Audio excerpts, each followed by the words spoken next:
Oi, gente. Vamos ver o Guilherme Boulos dando uma lapada, uma pancada, né, no comentarista da CNN que tentou ligar o escândalo do Banco Master ao governo quando os envolvidos, praticamente todos, são da direita.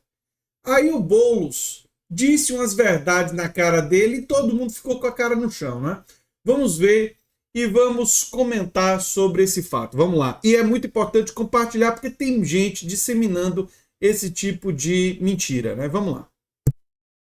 À CNN Brasil, na tarde desta segunda-feira, o ministro Guilherme Boulos, da Secretaria-Geral da Presidência da República, rebateu cirurgicamente o comentarista da emissora que vinculou a esquerda e o PSOL ao escândalo de fraude do Banco Master. Boulos rebateu a pergunta demonstrando que os políticos que estão diretamente envolvidos neste escândalo são da direita e extrema-direita, inclusive o governador de São Paulo, Tarcísio de Freitas. Confira essa lapada. Gostaria de saber se esse caso do Banco Master atinge o governo, constrange o governo e, em especial, o PSOL, que tem esse histórico de enfrentamento com o sistema financeiro.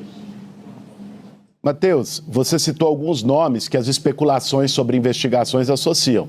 Você esqueceu de citar outros, como, por exemplo, o governador Ibanez, o governador Cláudio Castro, o governador Tarcísio de São Paulo, figuras ligadas diretamente ao bolsonarismo, o senador Ciro Nogueira, frequentemente citado nessas investigações, né? O nosso posicionamento é muito simples e direto.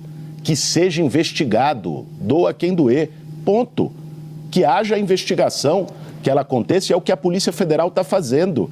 É sinal, inclusive, de que nós temos uma Polícia Federal nesse país que não está aparelhada, como o Bolsonaro tentou fazer no governo dele, não é? Tentou não, conseguiu, não é? Porque a Polícia Federal naquela época e a Procuradoria-Geral da República eram, na época do Bolsonaro, especialmente a PGR, né? Era um verdadeiro passapano, né? E lamentavelmente a direção da Polícia Federal ficou aprisionada, né? Ficou controlada com interferência do bolsonarismo, né? Não pôde investigar. Não pôde investigar, inclusive, o escândalo do INSS, que o governo Bolsonaro foi avisado no início do governo Bolsonaro, que estava acontecendo. E o governo Bolsonaro ignorou, a Procuradoria-Geral da República naquela época ignorou, enfim. E tem gente que tenta jogar o escândalo do INSS para cima da esquerda. Esse tipo de gente é sem caráter. É sem caráter. Né? Porque quando sabendo os fatos, ou então não tem um mínimo de vontade de pesquisar os fatos. Né? É aquele povo que diz que eu estou mentindo, mas não pesquisa nada. Sempre tem um ou outro bolsominion assim nos comentários. Diz, você está mentindo. Aí quando eu mostro a fonte, não volta. Investigando Chico e Francisco. E é como tem que ser feito. Como, aliás, o governo do presidente Lula fez através da CGU, que tem um ministro indicado pelo presidente da República, CGU que ficou esvaziada no governo anterior, em relação ao caso do INSS. E é assim que tem que ser. Não pode ter compromisso com erro e a investigação seja feita, sem precipitações, né? Sem antecipações de culpa, mas uma investigação com transparência e com lisura. Agora, é muito importante a gente trazer o conjunto dos nomes das pessoas que têm saído nas especulações. Muitas delas com vínculo direto e orgânico com o bolsonarismo, sem falar dos governadores de direita e extrema-direita de vários estados do Brasil. O Zetel, maior financiador da campanha do Bolsonaro e do Tarcísio de Freitas, o pastor Zetel, foi preso, foi solto, está investigado pelo escândalo. Interessante, né? Que essa figura, esse Zetel, né, tem uma ligação profunda com o Bolsonaro e com o Tarcísio de Freitas, né? E aí tem gente querendo jogar esse povo no nosso colo. O colo é dos outros. Ele botou grana, foi na campanha do Bolsonaro. Mas enfim, Da entrevista também tratou sobre o cenário eleitoral em São Paulo, onde Boulos detonou o governo Tarcísio, declarando que ele não deixa uma marca positiva do seu mandato. Primeiro, a gente não sabe se o Tarcísio de Freitas é candidato à reeleição ou candidato à presidência da República. Ele diz que é candidato à reeleição, mas parece que a própria esposa dele não concordou muito com isso no Instagram semana passada, e ele mesmo dá sinais trocados querendo ser candidato a presidente da República. Então, é uma coisa que não está definido o palanque do lado de lá. Agora, mesmo que ele seja candidato à reeleição, quando chegar na campanha, ele vai ter que explicar muita coisa. O Tarcísio foi o governador que há um ano defendeu a privatização da Sabesp, jurando de pé junto que o serviço ia melhorar e que não ia aumentar a conta. E nos primeiros dias desse ano, a gente teve aumento de conta, reajuste da Sabesp, e São Paulo está vivendo uma falta d'água que só é comparável ao racionamento de 2014. Né? Quem é de São Paulo vai se lembrar, há pouco mais de 10 anos teve um racionamento fortíssimo por causa do sistema Cantareira. Se você olhar os níveis hoje do sistema Cantareira e do sistema integrado de abastecimento de São Paulo, estão abaixo do que estavam no início de 2014. E nunca é demais lembrar que as privatizações são a agenda da extrema-direita, e teve a privatização da Enel, que agora eles estão dizendo que querem rever, não sei coisa, mas que apoiaram. Sempre foram favoráveis a privatizações, né? Inclusive de monopólios de serviços fundamentais, de energia elétrica, de água. Qualquer pessoa com um pouquinho de conhecimento sobre o que é que acontece com o monopólio saberia que uma empresa privada visando lucro, controlando energia elétrica e água, não ia dar certo. Não ia dar certo. Não é? Nunca poderia dar certo. Não é? Enfim. Eu, aliás, gosto de lembrar as pessoas sempre que, sabe quem também privatizava um monte de coisa? O nazismo. É verdade. Pesquise, né? Pesquise. Nazismo realiza privatizações. Dá um Google para vocês verem o quanto eles gostavam de privatizar, entregar para o capital privado, não é? E o neofascismo, não é? Bebendo na mesma fonte do fascismo clássico, vai na mesma onda, né? Que foi atualizado pelo neoliberalismo e tudo mais. São as tendências da direita. A ideia da direita é entrega para a iniciativa privada, para os amiguinhos deles, para o grande capital, porque eles servem. Todos eles, sejam liberais, sejam neofascistas, extrema-direita, conservador, o nome pouco importa. Eles são serviçais do grande capital. E Boulos acaba apontando isso muito bem. Vamos ouvir mais. Janeiro de 2014. Não houve obras para poder melhorar o processo de abastecimento e tudo mais. Então, veja, você está tendo falta d'água, né? Você está tendo problemas crônicos no Estado. O próprio problema da segurança, o Tarcísio de Freitas se coloca como alguém com a bandeira da segurança, com a preocupação da segurança. Quem é de São Paulo sabe, ninguém consegue andar com um celular tranquilo, ninguém consegue andar tranquilo nas ruas de São Paulo, não há sensação de segurança, né? Nós temos problemas em todas as áreas, na educação, né? São Paulo, veja, é o estado mais rico do Brasil. E você tem o índice da educação pública de São Paulo no IDEB, a remuneração dos professores no estado de São Paulo, que o Tarcísio tem para mostrar foi querer tirar livro didático, substituir professor por chat GPT e botar major e coronel para dar aula em escola militar. E botar a fonte do Brasil Paralelo e de Olavo de Carvalho. Também. Então, uma coisa é quando se está no governo e não se tem um debate público eleitoral. Quando for para o momento das eleições, o Tarcísio vai ter que se explicar de muita coisa sobre a gestão dele. Qual é a marca da gestão Tarcísio?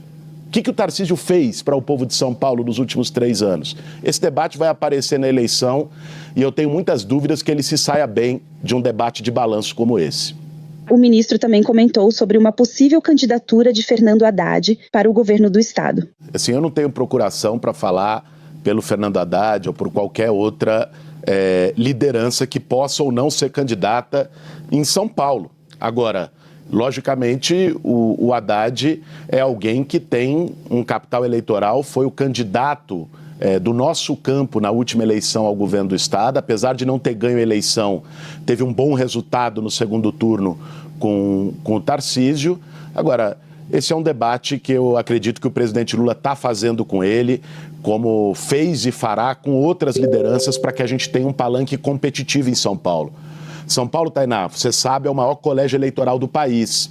Então, um acerto em São Paulo de ter uma chapa que seja competitiva é decisivo para a eleição nacional. Foi assim em 2022. Se você comparar a eleição de 22 com a de 18, não é? A esquerda, o presidente Lula, o nosso campo, ganhou mais de 2 milhões de votos em São Paulo de uma a outra, que foi justamente a diferença com a qual o presidente Lula ganhou do Bolsonaro, hoje na cadeia, na eleição de 22.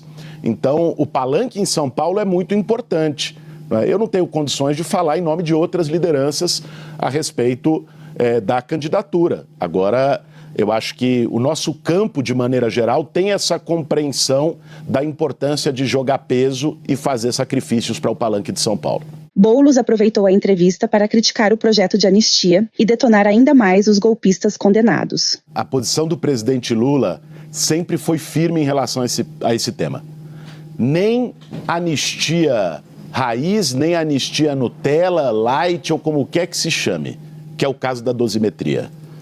Na hora de propagar golpe de Estado, todos eles eram valentões. Vinham aqui, aqui na esplanada dos ministérios, na Praça dos Três Poderes, gritava, xingava, fazia arminha com a mão. Na hora de responder pelos seus crimes, ficam chorando por anistia. Até o Bolsonaro, que era o valentão maior, foi pedir desculpa pro Xandão e querer ser vice dele na audiência no Supremo. Então, veja, isso é inadmissível. As pessoas têm que assumir a responsabilidade pelos seus atos. Participaram de uma trama golpista, têm que responder por ela, sem nenhum tipo de anistia, de dosimetria, o que seja. Essa é a posição do presidente e vai atuar para tentar manter o veto. Se vai manter ou não, depende dos votos no Congresso Nacional. Isso não depende apenas da vontade do presidente Lula. Outra lapada de Boulos na entrevista foi sua resposta sobre o trabalho da sua secretaria com os entregadores de aplicativo. Confira. Ministro, queria voltar no tema dos trabalhadores por aplicativo. Ainda tem um queijo, uma rapadura, como se diz lá em Minas Gerais, para a gente conseguir azeitar esse projeto de uma maneira que ele esteja pronto para ser votado, né? Tem alguns pontos que me parece que ainda são conflituantes. Eu queria ouvir qual é a proposta do governo. Por exemplo, como ficaria a previdência desses trabalhadores? O que o governo defende? E como evitar que depois esse custo seja repassado ao produto final e aí fique mais caro para o consumidor final ter acesso a esse tipo de serviço que hoje vem por meio das mãos e das rodas, né, desses trabalhadores todos? Eu tenho uma pergunta a fazer. Eu não conheço esse comentarista do CNN. Ele sempre fica com essa cara de quem comeu e não gostou. Porque ele parece que não se recuperou ainda da lapada. Olha a cara dele. O que é isso? Mas enfim, vamos ver a resposta do Boulos sobre a questão dos aplicativos. Isabel, eu acho que é importante, sua pergunta me dá uma oportunidade para trazer aqui uma situação que as empresas, inclusive, têm jogado na mídia dizendo qualquer direito ao trabalhador, uma regulamentação que garanta direitos a esses trabalhadores vai aumentar o preço. O nome disso é terrorismo econômico. Sempre fizeram isso. Aliás, fazem isso desde o século passado. Lá nos anos 40, quando Getúlio Vargas garantiu o 13º, quando ele garantiu férias, salário mínimo, a gritaria era que isso ia gerar desemprego, que as empresas iam embora do país, que isso ia gerar inflação. Isso foi em 1940, 43. Depois disso, o Brasil viveu até 1980 os 40 anos de maior crescimento econômico da sua história. Então, as empresas, quando se trata de garantir direito para o trabalhador e melhoria das condições para o trabalhador, elas nunca aceitam. Elas sempre gritam. Elas sempre ameaçam que isso vai gerar um aumento do custo final. Vamos pegar esse caso dos trabalhadores de aplicativo. Veja, eu trouxe o caso do Uber. A taxa de retenção é de 40%. Sim, a Espanha já aprovou lei para reduzir uma taxa máxima a 20%. Vai perguntar se aumentou. Aliás, a Uber, e eu vi essa matéria na CNN no início do ano, a Uber foi uma das responsáveis pela inflação do ano passado, porque aumentou em 30%, 40% os preços, sem ter aumentado o ganho do trabalhador. Então, eles já aumentam o preço sem aumentar o ganho do trabalhador. Aí vão dizer que vão aumentar se o trabalhador ganhar. Mexam um pouquinho aí nessa taxa de agiotagem que estão cobrando, arrancando do trabalhador. Boulos está, mais uma vez, coberto de razão, e a melhor solução para isso foi a que foi feita em Araraquara com o Bibimob. Tem que se pensar uma solução ainda melhor a nível nacional, com que lá uma cooperativa administre um aplicativo que o motorista fica com 95% do valor da corrida. Sim, a taxa de administração do aplicativo é só 5%. Em Araraquara, no Bibimob. Só que o Bibimob tem limitações, porque foi licenciado a partir de uma ação da prefeitura. O ideal é que o Estado brasileiro desenvolva ou compre, mas definitivamente, uma licença, uma tecnologia de aplicativo e que tenha e que licencie para cooperativas espalhadas pelo Brasil, organizadas pelos motoristas, um sistema em que o motorista fique com 95% da corrida. Essa coisa de até 20% que foi aprovado lá na Europa, eu já acho muito. 10 seria o limite. Né? 5 me parece o ideal, que é o que foi feito lá em Araraquara. Né? Mas enfim, vamos seguir. A mesma coisa para o iFood em relação aos motoqueiros. Quem se arrisca no trânsito das grandes cidades são os motoqueiros. Quem está ali, né, gastando tudo, tempo, energia, trabalho, a sua moto, o combustível que ele paga, são essas pessoas. Aí, o pedido dos motoqueiros, inclusive, era de R$ 7,50, que é a taxa mínima, para R$ 10. O relator, que inclusive é de um partido de direita, do Republicanos de Pernambuco, o relator Augusto Coutinho, fez um relatório muito digno. O relator aumentou para R$ 8,50. Nem chegou perto do que os trabalhadores estavam pedindo. Aí vem lá o iFood a 99, as empresas dizem, não, nós vamos ter que aumentar o preço. Ora, né, tem a responsabilidade. Essas empresas hoje não garantem nenhum direito para o trabalhador. Em relação ao modelo previdenciário, o que está proposto no texto do relator Augusto Coutinho é uma contribuição previdenciária de 25%, sendo 20% para as empresas e 5% para os trabalhadores. E essa contribuição previdenciária só sobre o ganho real desses trabalhadores, não sobre o valor total da tarifa. Então, é algo que nós estamos discutindo com os trabalhadores no grupo de trabalho. Eu acho que a proposta para em pé, ela precisa de alguns ajustes, é verdade, os trabalhadores têm apontado isso, né? E vamos discutir com o relator, com o presidente da Câmara, com o ministro do Trabalho, para construir esses ajustes no relatório, mas não dá para ficar nessa situação de que você quer garantir dignidade para um trabalhador. Nós estamos lá, eu peço iFood na minha casa. Agora a gente está lá em casa, quentinho, o trabalhador chega debaixo de chuva e nós não vamos olhar para esse trabalhador? Né? Isso não é razoável. Essa é uma questão de humanidade. Sequer deveria ser uma questão partidária, pura e simplesmente. Tanto é que um relator de um partido de direita fez um relatório incorporando várias das reivindicações do trabalhador. É isso que nós defendemos. Agora, as empresas ficarem fazendo esse terrorismo econômico, ameaçando a população com aumento de custo para poder garantir o mínimo para os trabalhadores, chega a ser vergonhoso. Isso é o básico, é dignidade para os trabalhadores. A gente não pode ter a tecnologia do século XXI com a exploração trabalhista do século XIX. Pois é, mas muita gente quer que a gente retorne ao século XIX, né? Infelizmente. Bem, eu sou André Teixeira Jacobina, o canal é a Nova Máquina do Tempo. Se você gosta do que a gente faz, se inscreve, dá um like, compartilha, quem sabe vira membro ou apoiador. Quem sabe faz um dos nossos cursos ou manda um pix para andretj@terra.com.br. E se você gostou desse vídeo, provavelmente vai gostar do vídeo sugerido aqui no final. Um abração e até o próximo vídeo, gente. Tchau, tchau.